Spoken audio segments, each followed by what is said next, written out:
En 2026, si on parle chauffage en France, on parle forcément de pompes à chaleur. On en entend parler partout. Mais est-ce que c'est vraiment la solution miracle pour chaque logement? C'est la grande question. Et c'est ce qu'on va décortiquer ensemble. Plus d'1 million de pompes à chaleur, qu'on appelle aussi PAC, sont installées chaque année. C'est un vrai raz-de-marée.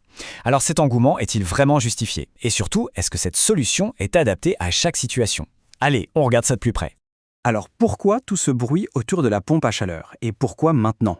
Pour bien comprendre, il faut prendre un peu de recul. Ce n'est pas juste un nouveau gadget à la mode, non, on parle d'un vrai changement de fond pour le chauffage de millions de foyers en France.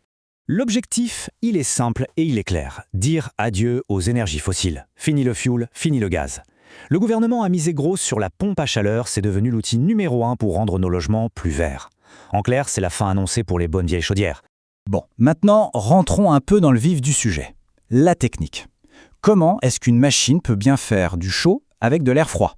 Ça a l'air un peu magique dit comme ça, mais en fait, c'est juste de la physique. Et vous allez voir, c'est beaucoup plus simple qu'on ne le pense. L'astuce pour comprendre, c'est de penser à son frigo. Un frigo, ça prend la chaleur à l'intérieur pour la balancer derrière, là où c'est chaud. Eh bien, une pompe à chaleur, c'est exactement le même principe, mais à l'envers. Elle va chercher les calories, donc la chaleur, qui sont présentes dans l'air extérieur, même en plein hiver, pour les ramener à l'intérieur de la maison. Ok, et comment ça marche concrètement? C'est un cycle en 4 étapes. D'abord, on a un fluide un peu spécial qui circule. Il va capter la chaleur dehors et se transformer en gaz. Étape 2, un compresseur le met sous une pression énorme et là, sa température grimpe en flèche. Troisième étape, ce gaz super chaud passe dans les radiateurs, il donne sa chaleur à la maison et redevient liquide. Et enfin, dernière étape, il se détend, se refroidit et hop, c'est reparti pour un tour. Toute la question, c'est de savoir si c'est efficace, tout ça. Et pour ça, il y a un chiffre magique, un mot à retenir, le COP, COP pour coefficient de performance. En gros, c'est un ratio tout bête qui répond à la question « Pour 1 kWh d'électricité que je paye, combien de kWh de chauffage la machine me donne en retour ?» Pour que ce soit bien clair, prenons un exemple. Imaginez un COP de 4. C'est un très bon chiffre. Ça veut dire que pour 1 kWh d'électricité payée sur la facture, la pompe à chaleur est allée récupérer 3 kWh de chaleur gratuitement dans l'environnement. Au final, on se chauffe avec 4 kWh, mais on n'en paye qu'un seul. C'est là que réside toute l'efficacité du système. Mais attention, en 2026, la performance, ce n'est plus juste une histoire de mécanique. Il y a une autre révolution, plus discrète, qui se passe au cœur même de la machine. Ça concerne le fluide qui circule dedans, une sorte de sang du système, et ce fameux fluide frigorigène, eh bien, il a complètement changé. Et là, le changement est radical. On laisse tomber les anciens fluides qui étaient de véritables bombes climatiques, avec un potentiel de réchauffement parfois 2000 fois plus élevé que le CO2. C'est juste dingue. Maintenant, la norme, c'est le propane R290. Son impact est quasi nul.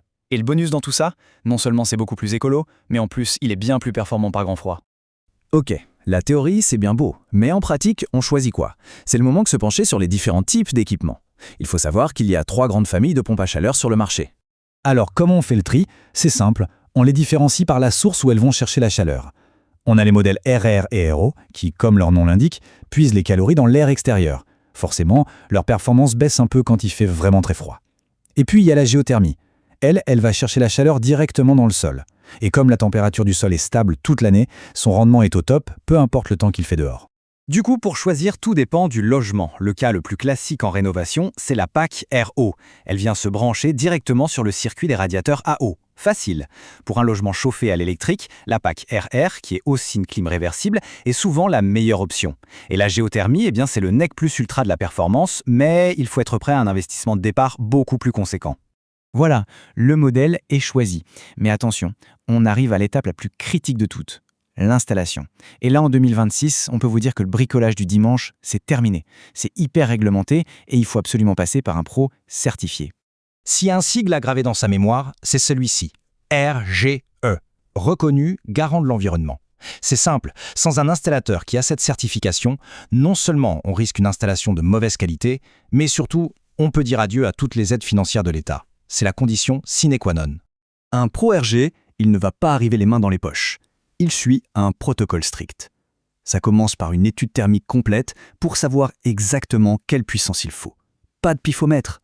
Ensuite, il y a une visite technique sur place pour tout vérifier. Puis l'installation en elle-même, et ça se termine par la mise en service officielle faite par un technicien qualifié. Parlons maintenant d'un sujet qui fâche ou qui peut fâcher, le bruit. L'unité extérieure de la pompe à chaleur, c'est la source numéro 1 des conflits de voisinage. Du coup, la loi est devenue très stricte là-dessus. En pleine journée, la règle est claire. Le bruit ajouté par la pompe ne doit pas être supérieur de plus de 5 décibels au bruit ambiant normal. Et 5 décibels, pour se faire une idée, c'est vraiment très peu. C'est à peine un murmure. La contrainte est donc énorme. Et la nuit, c'est encore plus drastique. La limite descend à 3 décibels. Là, on est carrément dans le quasi inaudible. C'est pour ça que le choix de l'emplacement de l'unité extérieure est absolument fondamental. Il faut la placer le plus loin possible des fenêtres, les siennes et celles des voisins, pour être sûr de ne déranger personne. Allez, on arrive au nerf de la guerre, le prix. Combien ça coûte tout ça ?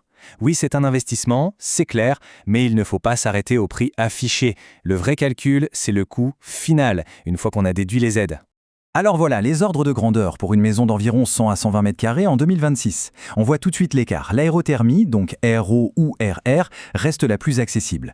La géothermie, elle, joue dans une autre catégorie. Le coût du forage pèse lourd dans la balance, c'est ce qui explique un investissement de départ bien plus élevé.